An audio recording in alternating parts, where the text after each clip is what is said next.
African slave trade in the 15th century continued. The Middle Passage. The natives of Africa, having been made slaves in the modes described in the former chapter, are brought down for sale to the European ships. On being brought on board, says Dr. Trotter, they show signs of extreme distress and despair from a feeling of their situation and regret at being torn from their friends and connections.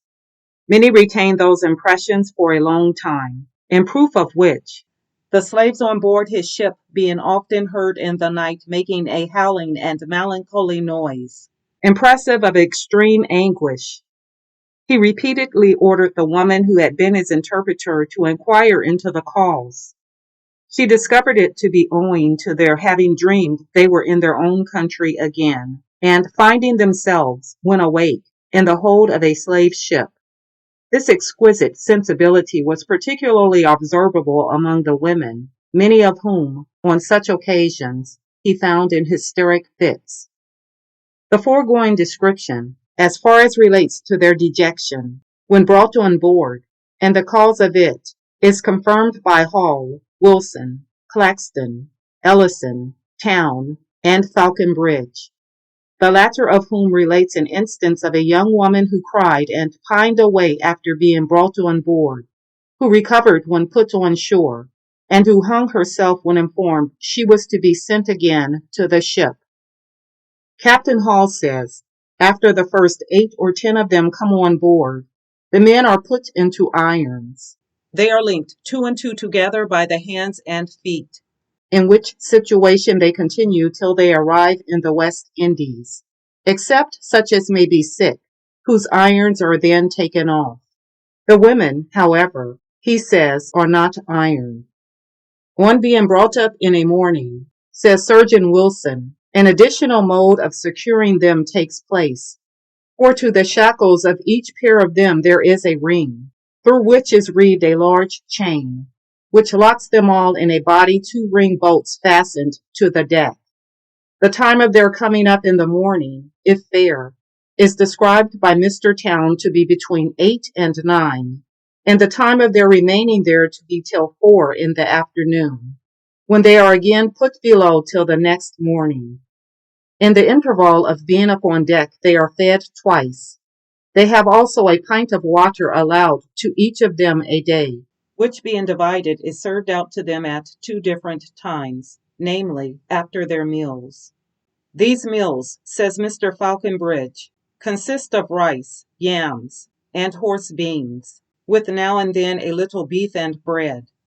After meals they are made to jump in their irons. This is called dancing by the slave dealers. In every ship he has been desired to flog such as would not jump. He had generally a cat of 9 tails in his hand among the women, and the chief mate, he believes, another among the men. The parts, says Mr. Claxton, on which their shackles are fastened, are often excoriated by the violent exercise they are thus forced to take, of which they made many grievous complaints to him. In his ship even those who had the flux, scurvy, and such oedematous swellings in their legs as made it painful to them to move at all, were compelled to dance by the cat. He says, also, that on board his ship they sometimes sung, but not for their amusement. The captain ordered them to sing, and they sung songs of sorrow. The subject of these songs were their wretched situation, and the idea of never returning home. He recollects their very words upon these occasions.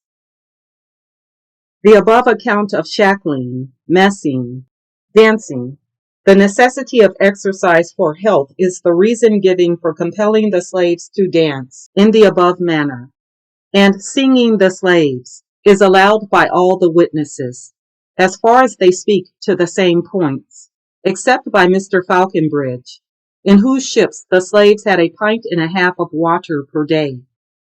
On the subject of the stowage and its consequences, Dr. Trotter says that the slaves in the passage are so crowded below that it is impossible to walk through them without treading on them. Those who are out of irons are locked spoonways to one another. In the technical phrase, it is the first mate's duty to see them stowed in this way every morning. Those who do not get quickly into their places are compelled by a cat of nine tails. When the scuttles are obliged to be shut, the gratings are not sufficient for airing the rooms. He never himself could breathe freely, unless immediately under the hatchway. He has seen the slaves drawing their breath with all those laborious and anxious efforts for life, which are observed in expiring animals, subjected by experiment to foul air, or in the exhausted receiver of an air pump. He has also seen them, when the tarpaulins have inadvertently been thrown over the gratings, attempting to heave them up, crying out in their own language, "We are dying!" On removing the tarpaulins and gratings, they would fly to the hatchway with all the signs of terror and dread of suffocation. Many of them he has seen in a dying state, but some have been recovered by being brought hither, or on the deck. Others were irrecoverably lost by suffocation, having had no previous signs of indisposition. Mr. Falconbridge also states on this head that when employed in stowing the slaves, he made the most of the room and wedged them in. They had not so much room as a man in his coffin, either in length or breadth. It was impossible for them to turn or shift with any degree of ease. He had often occasion to go from one side of their rooms to the other, in which case he always took off his shoes, but could not avoid pinching them. He has the marks on his feet where they bit and scratched him. In every voyage, when the ship was full, they complained of heat and want of air. Confinement in this situation was so injurious that he has known them go down apparently in good health at night and found dead in the morning. On his last voyage, he opened a stout man who so died. He found the contents of the thorax and abdomen healthy, and therefore concludes he died of suffocation in the night.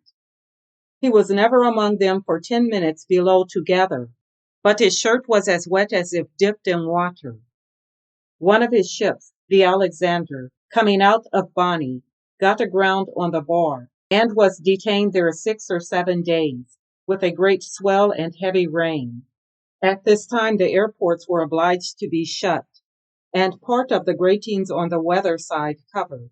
Almost all the men slaves were taken ill with the flux. The last time he went down to see them, it was so hot he took off his shirt. More than 20 of them had then fainted, or were fainting. He got, however, several of them hauled on deck. 2 or 3 of these died, and most of the rest before they reached the West Indies. He was down only about 15 minutes, and became so ill by it that he could not get up without help, and was disabled, the dysentery seizing him also, from doing duty the rest of the passage. On board the same ship he has known 2 or 3 instances of a dead and living slave found in the morning shackled together. The crowded state of the slaves, and the pulling off the shoes by the surgeons, as described above, that they might not hurt them in traversing their rooms, are additionally mentioned by Surgeons Wilson and Claxton. The slaves are said also by Hall and Wilson to complain on account of heat. Both Hall, Town, and Morley describe them as often in a violent perspiration or dew sweat. Mr. Ellison has seen them faint through heat, and obliged to be brought on deck, the steam coming up through the gratings like a furnace. In Wilson's and Town's ships, some have gone below well in an evening, and in the morning have been found dead. And Mr. Newton has often seen a dead and a living man chained together, and, to use his own words, one of the pair dead. To come now to the different incidents on the passage. Mr. Falconbridge says that there is a place in every ship for the sick slaves, but there are no accommodations for them, for they lie on the bare planks. He has seen frequently the prominent parts of their bones about the shoulder blade and knees bare. He says he cannot conceive of any situation so dreadful and disgusting as that of slaves when ill of the flux. In the Alexander, the deck was covered with blood and mucus, and resembled a slaughter-house. The stench and foul air were intolerable. He has known several slaves on board refuse sustenance, with a design to starve themselves. Compulsion was used in every ship he was in to make them take their food. He has known also many instances of their refusing to take medicines when sick, because they wished to die. A woman on board the Alexander was dejected from the moment she came on board, and refused both food and medicine. Being asked by the interpreter what she wanted, she replied, "Nothing but to die." And she did die. Many other slaves expressed the same wish. The ships, he says, are fitted up with a view to prevent slaves jumping overboard, notwithstanding which he has known instances of their doing so. In the Alexander, 2 were lost in this way. In the same voyage, nearly 20 jumped overboard out of the Enterprise, Captain Wilson, and several from a large Frenchman in Bonny River. In his first voyage, he saw at Bonny, on board the Amelia, a woman chained to the deck, who, the chief mate said, was mad. On his second voyage, there was a woman on board his own ship, whom they were forced to chain at certain times. In a lucid interval, she was sold at Jamaica. He ascribes this insanity to their being torn from their connections and country. Dr. Trotter, examined on the same subject, says that the man sold with his family for witchcraft, of which he had been accused out of revenge by a kabasher, refused all sustenance after he came on board. Early next morning it was found he had attempted to cut his throat. Dr. Trotter sewed up the wound, but the following night the man had not only torn out the sutures, but had made a similar attempt on the other side. From the ragged edges of the wound, the blood upon his finger ends, it appeared to have been done with his nails. For though strict search was made through all the rooms, no instrument was found. He declared he never would go with white men, uttered incoherent sentences, and looked wishfully at the skies. His hands were secured, but persisting to refuse all sustenance, he died of hunger in 8 or 10 days. He remembers also an instance of a woman who perished from refusing food. She was repeatedly flogged, and victuals forced into her mouth, but no means could make her swallow it, and she lived for the 4 last days in a state of torpid insensibility. A man jumped overboard at Anamabo and was drowned. Another also on the Middle Passage, but he was taken up.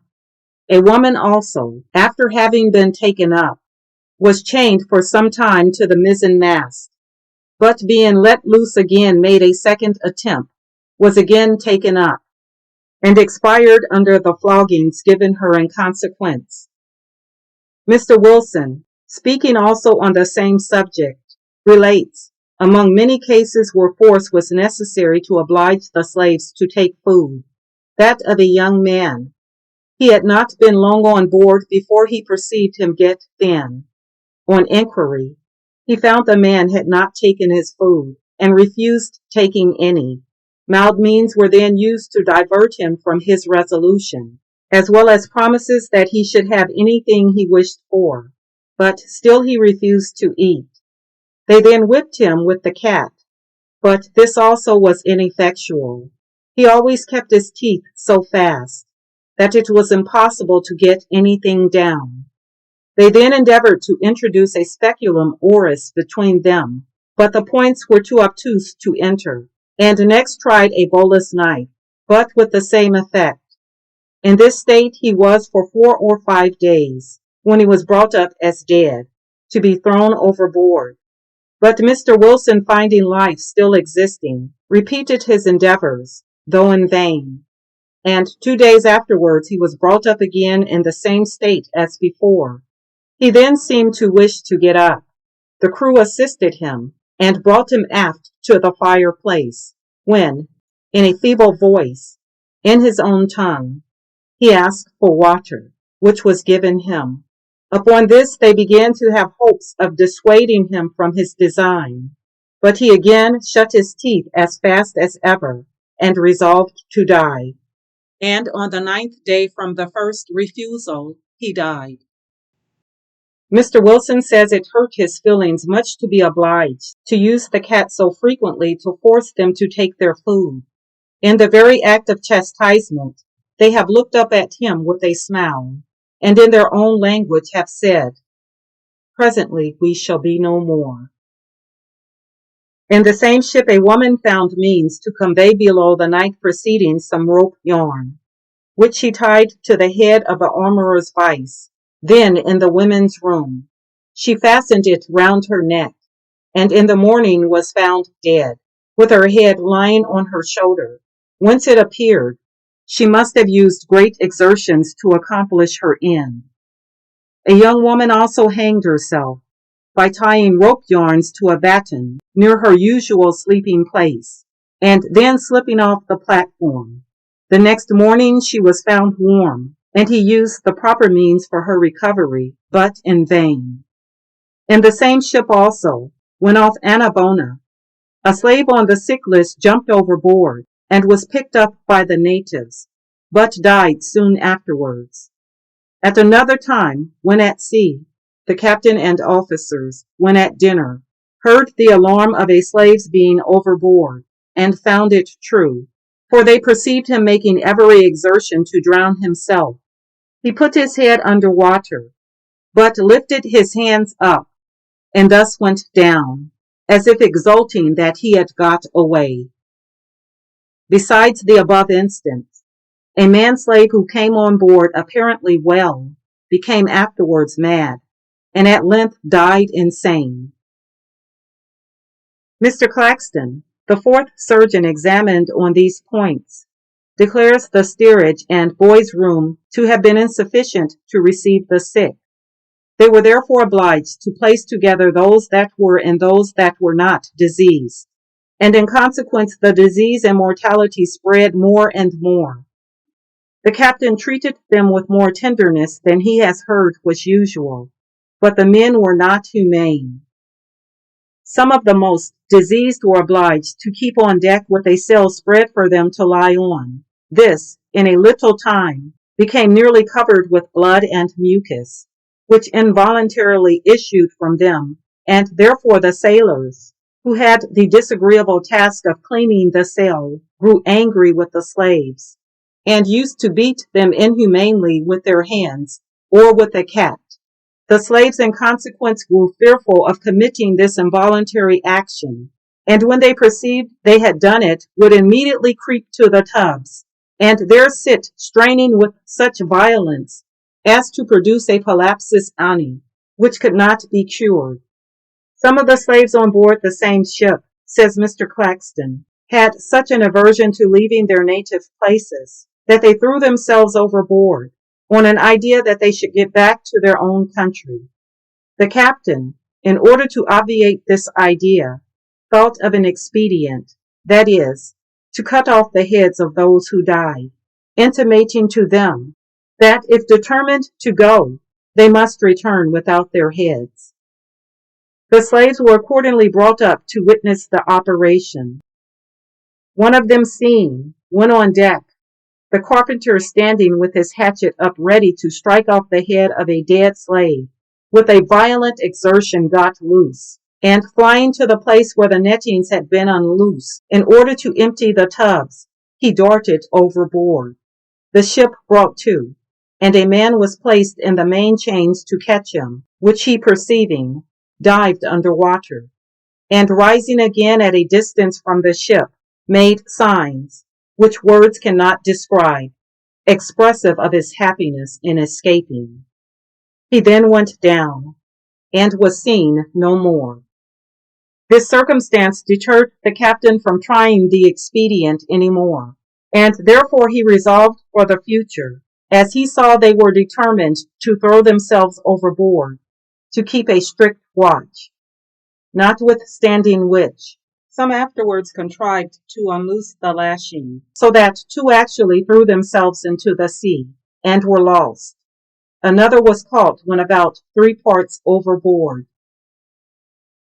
All the above incidents, described as to have happened on the Middle Passage, are amply corroborated by the other witnesses. The slaves lie on the bare boards, says Surgeon Wilson. They are frequently bruised, and the prominent parts of the body excoriated, adds the same gentleman, as also Trotter and Newton. They have been seen by Morley wallowing in their blood and excrement. Claxton, Ellison, and Hall describe them as refusing sustenance and compelled to eat by the whip. Morley has seen the pannikin dashed against their teeth and the rice held in their mouths to make them swallow it, till they were almost strangled, and they have even been thumb-screwed, with this view in the ships of Town and Miller. Thumb-screw. To show the severity of this punishment, Mr. Dove says that while 2 slaves were under the torture of the thumb-screws, the sweat ran down their faces, and they trembled as under a violent ague fit, and Mr. Ellison has known instances of their dying, a mortification having taken place in their thumbs in consequence of these screws. The man stolen at Galenas River, says the former, also refused to eat, and persisted till he died. A woman, says the latter, who was brought on board, refused sustenance, neither would she speak. She was then ordered the thumb-screws, suspended in the mizzen rigging, and every attempt was made with the cat to compel her to eat, but to no purpose. She died in 3 or 4 days afterwards. Mr. Millar was told that she had said, the night before she died, she was going to her friends. As a third specific instance, in another vessel, may be mentioned that related by Mr. Isaac Parker.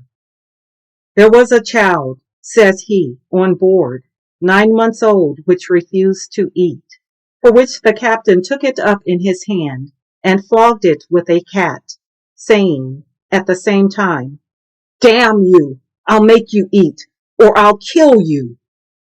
The same child, having swelled feet, the captain ordered them to be put into water, though the ship's cook told him it was too hot. This brought off the skin and nails. He then ordered sweet oil and cloths, which Isaac Parker himself applied to the feet. And as the child at mess time again refused to eat, the captain again took it up and flogged it, and tied a log of mango wood 18 or 20 inches long, and of 12 or 13 pounds weight, round its neck, as a punishment. He repeated the flogging for 4 days together at mess time. The last time after flogging it, he let it drop out of his hand, with the same expression as before, and accordingly in about 3/4 of an hour the child died. He then called its mother to heave it overboard, and beat her for refusing. He, however, forced her to take it up and go to the ship's side, where, holding her head on one side, to avoid the sight, she dropped her child overboard, after which she cried for many hours. Besides instances of slaves refusing to eat with the view of destroying themselves and dying in consequence of it, those of their going mad are confirmed by Town, and of their jumping overboard or attempting to do it by Town, Millar, Ellison, and Hall. Other incidents on the passage, mentioned by some of the witnesses in their examination, may be divided into 3 kinds. The first kind consists of insurrections on the part of the slaves. Some of these frequently attempted to rise, but were prevented. Wilson, Town, Trotter, Newton, Dalrymple, Ellison. Others rose, but were quelled. Ellison, Newton, Falconbridge. And others rose and succeeded, killing almost all the whites, Falconbridge and Town. Mr. Town says that, inquiring of the slaves into the cause of these insurrections, He has been asked what business he had to carry them from their country. They had wives and children whom they wanted to be with. After an insurrection, Mr. Ellison says he has seen them flogged, and the cook's tormentors and tongs heated to burn their flesh. Mr. Newton also adds that it is usual for captains, after insurrections and plots happen, to flog the slaves. Some captains, on board whose ship he has been, added the thumb screws, and one in particular told him repeatedly that he had put slaves to death after an insurrection by various modes of torture. The second sort of incident on the passage is mentioned by Mr. Falconbridge in the instance of an English vessel blowing up off Colonies, and most of the men slaves, entangled in their irons, perishing. The third sort is described by Mr. Hercules Ross as follows. One instance, says he, marked with peculiar circumstances of horror, occurs. About 20 years ago, a ship from Africa, with about 400 slaves on board, struck upon some shoals, called the Morant Keys, distant 11 leagues, SSE, off the east end of Jamaica. The officers and seamen of the ship landed in their boats, carrying with them arms and provisions. The slaves were left on board in their irons and shackles. This happened in the night time. The Morant Keys consist of 3 small sandy islands, and he understood that the ship had struck upon the shoals, at about half a league to windward of them. When morning came, it was discovered that the Negroes had got out of their irons and were busy making rafts, upon which they placed the women and children, whilst the men and others capable of swimming attended upon the rafts, while they drifted before the wind towards the island where the seamen had landed. From an apprehension that the Negroes would consume the water and provisions which the seamen had landed, they came to the resolution of destroying them by means of their firearms and other weapons. As the poor wretches approached the shore, they actually destroyed between 300 and 400 of them. Out of the whole cargo, only 33 or 34 were saved and brought to Kingston, where Mr. Ross saw them sold at public vendue. The ship, to the best of his recollection, was consigned to a Mr. Hugh Wallace, of the parish of St. Elizabeth's. Mr. Ross says, in extenuation of this massacre, that the crew were probably drunk, or they would not have acted so, but he does not know it to have been the case. When the ships arrive at their destined ports, the slaves are exposed to sale. They are sold either by scramble, by public auction, or by lots. The sale by scramble is thus described by Mr. Falconbridge. In the Amelia at Jamaica, the ship was darkened with sails and covered around. The men slaves were placed on the main deck, and the women on the quarter deck. The purchasers on shore were informed that a gun would be fired when they were ready to open the sale. A great number of people came on board with tallies or cards in their hands, with their own names on them, and rushed through the barricado door with the ferocity of brutes. Some had 3 or 4 handkerchiefs tied together to encircle as many as they thought fit for their purpose. In the yard at Grenada, he adds, were another of his ships, the Alexander, sold by scramble. The women were so terrified that several of them got out of the yard and ran about St. George's Town as if they were mad. In his second voyage, while lying at Kingston, he saw a sale by scramble on board the Trial, Captain McDonald. 40 or 50 of the slaves leaped into the sea, all of whom, however, were taken up again. This was a very general mode of sale. Mr. Bally says it was the common mode in America where he has been. Mr. Fitzmaurice has been at 20 sales by scramble in Jamaica. Mr. Clappison never saw any other mode of sale during his residence there, and it is mentioned as having been practiced under the inspection of Morley and of Trotter. The slaves sold by public auction are generally the refuse, or sickly slaves. These were in such a state of health that they sold, says Bailey, greatly underpriced. Falconbridge has known them sold for $5 each, and Mr. Hercules Ross as low as a single dollar. The state of such is described to be very deplorable by General Tottenham and Mr. Hercules Ross. The former says that he once observed at Barbados a number of slaves that had been landed from a ship. They were brought into the yard adjoining the place of sale. Those that were not very ill were put into little huts, and those that were worse were left in the yard to die, for nobody gave them anything to eat or drink, and some of them lived 3 days in that situation. The latter has frequently seen the very refuse, as they are termed, of the slaves of Guinea ships landed and carried to the vendue masters in a very wretched state, sometimes in the agonies of death, and he has known instances of their expiring in the piazza of the auctioneer. Mr. Newton says that in none of the sales he saw was there any care ever taken to prevent such slaves as were relations from being separated.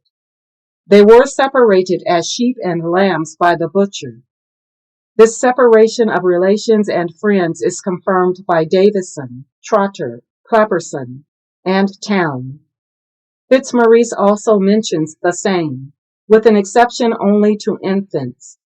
But Mr. Falconbridge says that one of his captains, Fraser, recommended it to planters never to separate relations and friends.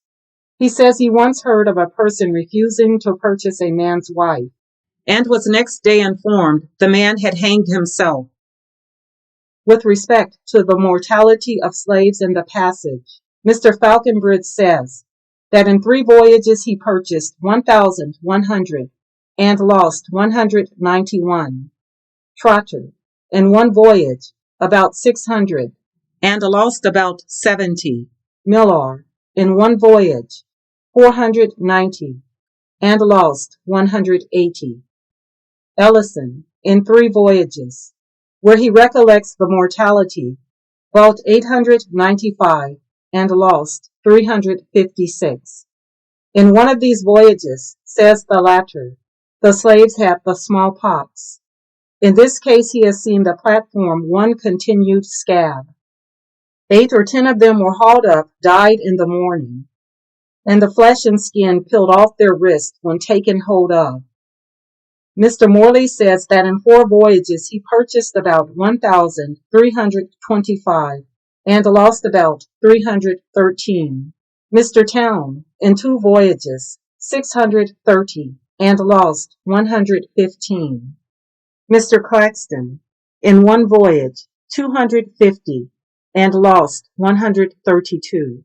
In this voyage, he says, they were so straitened for provisions that if they had been 10 more days at sea, they must either have eaten the slaves that died or have made the living slaves walk the plank, a term used among Guinea captains for making the slaves throw themselves overboard.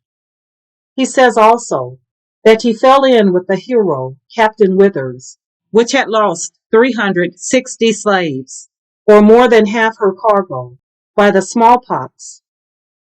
The surgeon of the hero told him that when the slaves were removed from one place to another, they left marks of their skin and blood upon the deck, and it was the most horrid sight he had ever seen. Mr. Wilson states that in his ship and 3 others belonging to the same concern, they purchased among them 2,064 slaves and lost 586. He adds that he fell in with the hero, Captain Withers, at St. Thomas, which had lost 159 slaves by the smallpox. Captain Hall, in 2 voyages, purchased 550 and lost 110.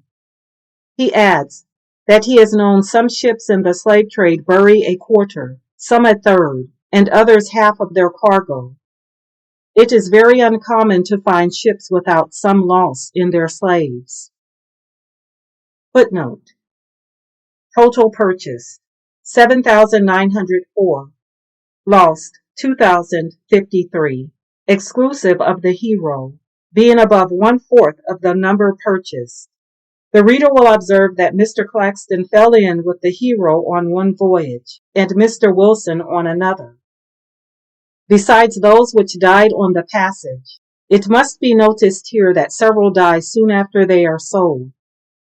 16, says Mr. Falconbridge, were sold by auction out of the Alexander, all of whom died before the ship left the West Indies. Out of 14, says Mr. Claxton, sold from his ship in an infectious state, only 4 lived, and though in the 4 voyages mentioned by Mr. Wilson, no less than 586 perished on the passage out of 2,064. Yet 220 additionally died of the smallpox in a very little time after their delivery in the River Plate, making the total loss for those ships not less than 836 out of 2,064. The causes of the disorders which carry off the slaves in such numbers are ascribed by Mr. Falconbridge to be a diseased mind, sudden transitions from heat to cold, a putrid atmosphere, wallowing in their own excrements, and being shackled together. A diseased mind, he says, is undoubtedly one of the causes, for many of the slaves on board refused medicines, giving as a reason that they wanted to die and could never be cured. Some few, on the other hand, who did not appear to think so much of their situation, recovered. That shackling together is also another cause was evident from the circumstance of the men dying in twice the proportion the women did. And so long as the trade continues, he adds, they must be shackled together, for no man will attempt to carry them out of irons.